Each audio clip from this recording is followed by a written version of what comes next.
Hi, so I am nowhere near a mortgage professional or anything like that, but I'm just going to give you guys some tips and tricks, what I have learned and what I have suffered through, so it can help you. Always have a cosigner ready. It's definitely going to be beneficial for you. Second off, find a loan person. Some people will say find one that will basically have a broad, there's two main different types. Well, there's your banker mortgage, then you have people like Rocket Mortgage. I went through them the first time.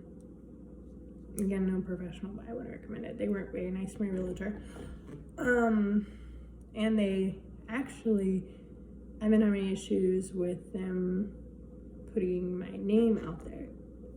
So, just to let you guys know that. And then there's, I think Rocket Mortgage might be one of those that they're kind of like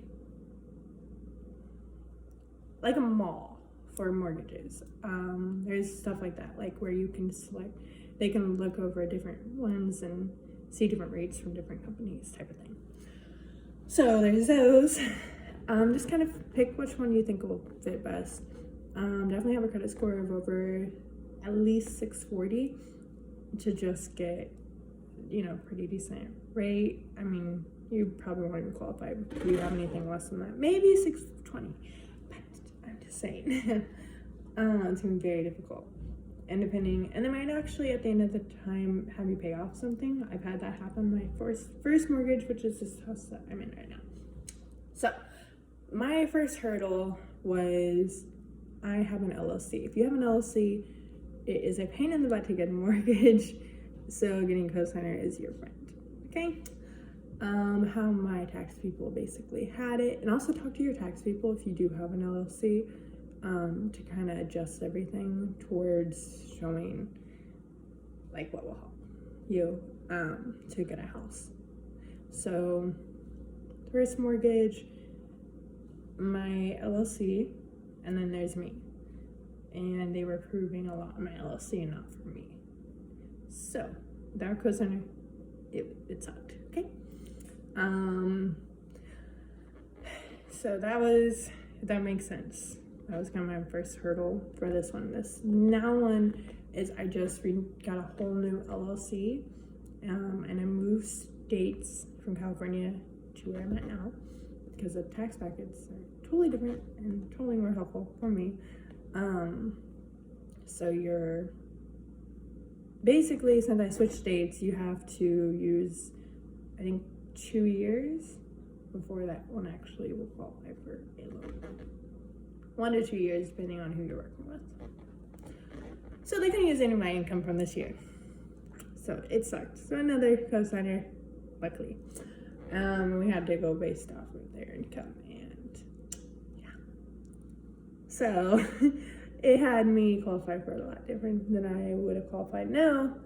Their credit score was really good. So if you have somebody that has a good credit score, I definitely recommend that. My credit score I'm still working on. It is helping if you have a secured credit card. Again, not a professional at all. If you have a secured credit card, definitely has helped me. I now have 2 credit cards, one secured and one not. And it's definitely helping me. Raise my credit score. My dad is a banker and he always told me, don't get a credit card, don't get a credit card. Well, I have 2 credit cards now. One is secured, one is very useful because of what I use a lot. Also, when you're looking for one, make sure you pick something that you actually use a lot. Or if you don't feel like you're using a certain product or company a lot, then, or like what your main expense goes to. I travel a lot, so yeah. Anyways, I just really, that's kind of the main thing. Also, there's little tips and tricks. I think it's 30-40 rule or something like that, where your debt to income ratio is. And then also you need to look up, I think it's 32% or 23%, something like that. And I don't know, of how much you can actually qualify for, how much you are making a month, and what that, how much of that you can actually use for that loan per month for the payment. So there's those little tips and tricks. If you are self-employed, you have to average it out for the whole year or 2 years, depending. It's normally a year. And then let's see. Oh, there's different types of loans. So if you go to, sometimes the smaller loans are actually a lot better. If you do use a smaller loan, most of the time your title closings are a lot higher. My first title closings were very high. This one's high, but not as high. So yeah. The second time I'm going through a bank. So, because I found the house I wanted, and yeah, well, it was air, and then I'm like, okay, I'm just gonna focus on trying to get a house, and voila. But I did something stupid. I just got a car, like last month. So yeah. There's different loans, so like for military people, for farmland, for everything. So look into that, okay?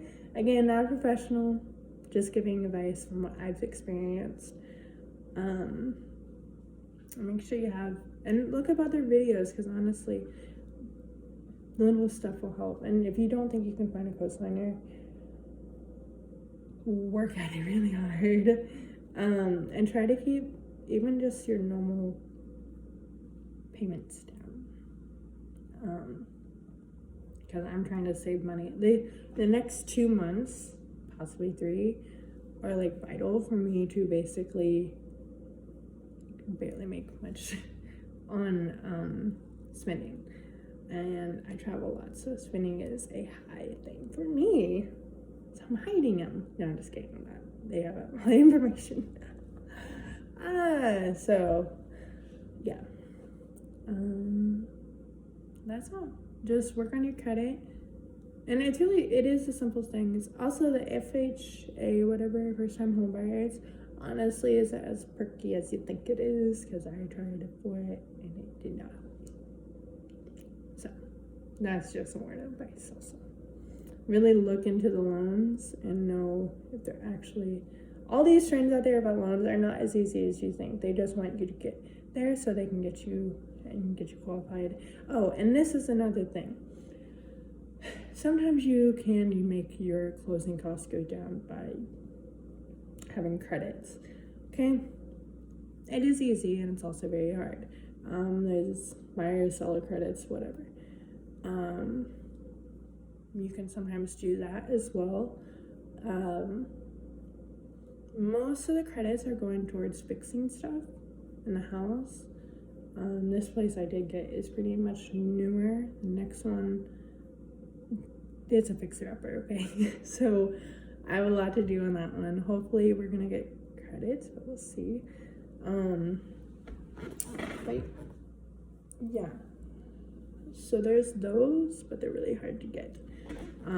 This place actually did get $2,000 credit towards closing, but I pretty much spent all that just on a new washer and dryer. And make sure you look at the new washer and dryer and see if it actually works or not, because yeah, that kind of sucked. What else? I think that's basically it. So yeah, those are stuff that you need to, oh, that's what it was. Expect to pay $500 for application fee for the mortgage. Your realtor, if you're going through a realtor, highly suggest it, just so your titles and everything is lined up correctly. Again, not professional. Your inspection, most mortgages do not allow you to even get the mortgage without inspection or appraisal. Those 2 things alone, and your deposit for the house. So all that right there is about $2,500. So just expect that, because that can come as a shocker to some people. Now the deposit for the house, sometimes, and most of the time, I think almost all the time, I don't know, you're not a professional, does get accredited back to you. So And depending on the contract, if you decide not to get a house, you can get it back. But still, just be prepared for all those things. Sometimes, again, you can get it credited, but most of the time you can't. So there you go.